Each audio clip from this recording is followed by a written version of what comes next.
एक बड़ा मशहूर फिल्मी गाना है, नाना करते प्यार तुम्ही से कर बैठे। जी हाँ, कांग्रेस और समाजवादी पार्टी के बीच कुछ ऐसा ही हुआ है। पिछले कुछ दिनों से ऐसा लग रहा था कि दोनों ही पार्टियों के बीच गठबंधन बिल्कुल टूटने की कगार पर है। लेकिन दोनों ही पार्टियों के बीच में अब सीटों के बंटवारे पर फॉर्मूला लगभग तय हो गया है। ऐलान भी हो गया है कि किस तरीके से कौन सी सीट पर कौन सी पार्टी चुनाव लड़ेगी। पर यह सब हुआ कैसे?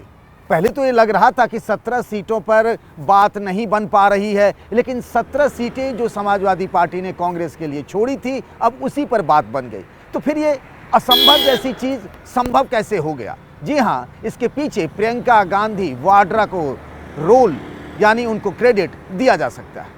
बातचीत समाजवादी पार्टी और कांग्रेस के बीच बिल्कुल बंद हो चुकी थी। प्रियंका गांधी बीमार हो चुकी थी, लेकिन फिर उसके बाद ये हुआ कि प्रियंका गांधी वाड्रा ने अखिलेश यादव को फ़ोन लगाया। लेकिन अखिलेश यादव को फ़ोन करने से पहले उन्होंने अपने भाई राहुल गांधी से बातचीत की। राहुल इन दिनों यूपी में न्याय यात्रा पर निकले हुए हैं और मामला सीटों के बंटवारे पर फंसा हुआ था। और ये कहा गया था अखिलेश यादव की तरफ से, मैंने जब खुद अखिलेश यादव से बात की, कि राहुल गांधी को ही आखिरी कॉल लेना है। यानी सीटों के बंटवारे पर उन्होंने गेंद अखिलेश यादव ने राहुल गांधी के पाले में डाल दी थी। फिर प्रियंका गांधी ने राहुल गांधी से लंबी बातचीत की, कैसे क्या करना है। एक तो बात साफ थी कि गठबंधन में रहना है और यूपी में समाजवादी पार्टी के साथ ही मिलकर चुनाव लड़ना है, ये तय हो गया था। राहुल गांधी से बातचीत करने के बाद सवेरे उन्होंने अखिलेश यादव से लंबी बातचीत की। अखिलेश यादव को मुरादाबाद जाना था और अपनी पार्टी के सांसद शफीकुर रहमान बर्क जो अस्पताल में एडमिट हैं उनसे मिलना था। उससे पहले ही प्रियंका गांधी ने अखिलेश यादव से लंबी बातचीत की और वो इस बात के लिए तैयार हो गई कि अब मुझे मुरादाबाद सीट नहीं चाहिए, क्योंकि मुरादाबाद सीट पर ही दोनों ही पार्टियों के बीच में ठन गई थी। मुरादाबाद सीट पर पिछले चुनाव में समाजवादी पार्टी के उम्मीदवार जीते थे और कांग्रेस ये सीट मांग रही थी। प्रियंका गांधी ने कहा मुझे ये सीट नहीं चाहिए और ना ही बिजनौर सीट की उन्होंने मांग की। जो 17 सीटें दी गई थी समाजवादी पार्टी की तरफ से कांग्रेस को, उन 17 सीटों पर उन्होंने कुछ बदलाव की मांग की। पहला बदलाव जो उन्होंने मांगा वो था कि सीतापुर, उन्होंने प्रियंका गांधी ने अखिलेश यादव से कहा कि हाथरस की जो सीट आपने हमें दी है वो आप वापस ले लीजिए और हमें उसके बदले में सीतापुर दे दीजिए। सीतापुर से प्रियंका गांधी बीएसपी से कुछ दिनों पहले कांग्रेस में आए, मायावती सरकार में मंत्री रहे नकुल दुबे को वहां से चुनाव लड़ना चाहती थी, इसीलिए उन्होंने सीतापुर की मांग की। अब जरा एक बार सिलसिलेवार तरीके से देखिए कि वो 17 सीटें कौन सी हैं जो कांग्रेस के खाते में गई हैं। सबसे पहली सीट है रायबरेली, फिर दूसरी अमेठी। अभी ये तय नहीं हुआ है कि रायबरेली और अमेठी से कौन लड़ेगा। आमतौर पर गांधी नेहरू परिवार से लड़ते रहे हैं। सोनिया गांधी रायबरेली से लगातार सांसद रहीं, अब वो राजस्थान से राज्यसभा की सांसद हो गई हैं। राहुल गांधी वायनाड से भी सांसद हैं, क्या वो अमेठी से चुनाव लड़ेंगे कहना मुश्किल है। अभी जब वो रायबरेली और अमेठी गए थे तब उन्होंने ऐसे कोई संकेत नहीं दिए, लेकिन चर्चा इस बात की है कि प्रियंका गांधी शायद रायबरेली से चुनाव लड़ सकती हैं, हालांकि फैसला परिवार को करना है। तो पहली सीट हो गई रायबरेली, अमेठी, कानपुर। कानपुर से पहले भी कांग्रेस के श्री प्रकाश जायसवाल चुनाव जीतते रहे हैं, वो केंद्र में मंत्री भी रहे हैं। फतेहपुर सीकरी एक सीट है, ये भी कांग्रेस यहाँ से चुनाव जीत चुकी है। बांसगांव, सहारनपुर, जहाँ से इमरान मसूद के लिए टिकट मांग रही थी प्रियंका गांधी। अखिलेश यादव शुरुआत में राजी नहीं थे, लेकिन फिर राजी हो गए। उसके बाद प्रयागराज, महाराजगंज, बनारस, अमरोहा, झांसी, बुलंदशहर, गाजियाबाद, मथुरा। 15वें नंबर पर सीतापुर है। सीतापुर सीट जो है वो ली है उन्होंने और हाथरस को एक्सचेंज किया है उन्होंने, बाराबंकी और देवरिया।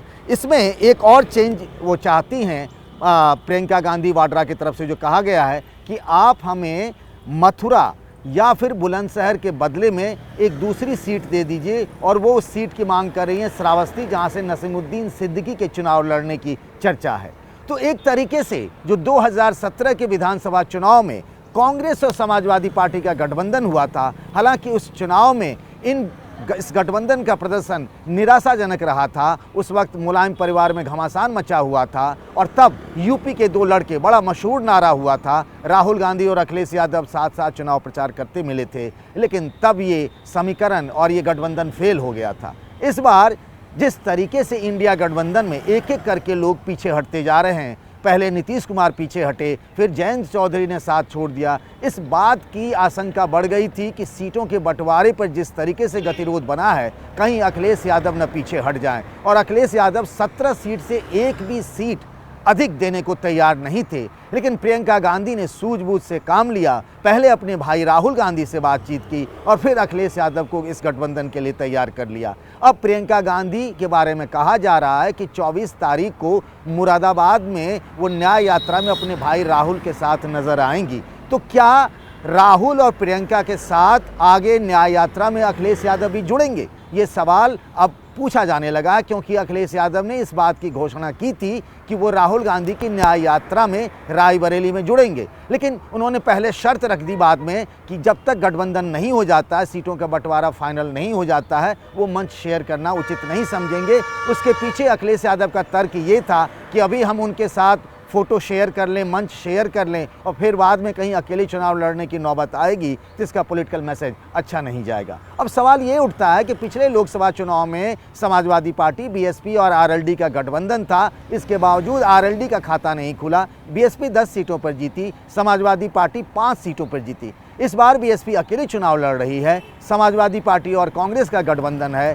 बीजेपी का मिशन 80 है, यानी वो 80 लोकसभा सीटें यूपी में है और सभी सीटों पर जीतने का दावा कर रही है। ये भी कहा जा रहा है कि पार्टी की तरफ से अगले कुछ दिनों में कुछ उम्मीदवारों का ऐलान हो सकता है। तो क्या अखिलेश यादव और राहुल गांधी का ये गठबंधन लोकसभा चुनाव में कांग्रेस और समाजवादी पार्टी की खोती हुई सियासी ज़मीन को बचाने में कोई कारगर हो सकता है, कोई चमत्कार हो सकता है, या जैसा कहते हैं कि इतिहास अपने आप को दोहराता है, कहीं मामला 2017 की तरह तो ना हो जाए? अभी समाजवादी पार्टी को पिछले चुनाव में 5 सीटें मिली थी और कांग्रेस को सिर्फ 1, रायबरेली से सोनिया गांधी जीती थी और अमेठी से तो राहुल गांधी भी चुनाव हार गए थे। अब गठबंधन तो हो गया, हाथ मिला लिए दोनों पार्टियों के नेताओं ने। क्या नेताओं और कार्यकर्ताओं ने दिल भी मिला पाएंगे अपने आप में? इसके संकेत तो चुनाव नतीजों से ही मिलेंगे। लेकिन फिलहाल तो खुशी की खबर इंडिया गठबंधन के लिए ये है कि कम से कम यूपी में जो सबसे बड़ा राज्य है लोकसभा सीटों के हिसाब से, इंडिया गठबंधन की लाज बच गई। कांग्रेस और समाजवादी पार्टी का गठबंधन हो गया। आपको क्या लगता है कि कांग्रेस और समाजवादी पार्टी के इस गठबंधन से इस बार बीजेपी को यूपी में कड़ी टक्कर मिल सकती है, या फिर बीएसपी के अकेले लड़ जाने से त्रिकोणात्मक चुनाव में बीजेपी 2014 की तरह, जब उसने अपने सहयोगी दलों के साथ मिलकर 74 लोकसभा सीट जीती थी, वैसा प्रदर्शन होगा, या फिर पिछले चुनाव जैसा जब पार्टी की सीटों की संख्या घटकर 62 हो गई थी और सहयोगी दलों की सीटों की संख्या 2 रही थी, यानी कुल 64 सीटें मिली थी? आपकी राय का इंतज़ार रहेगा। तब तक अपना ख्याल रखिएगा। नमस्कार।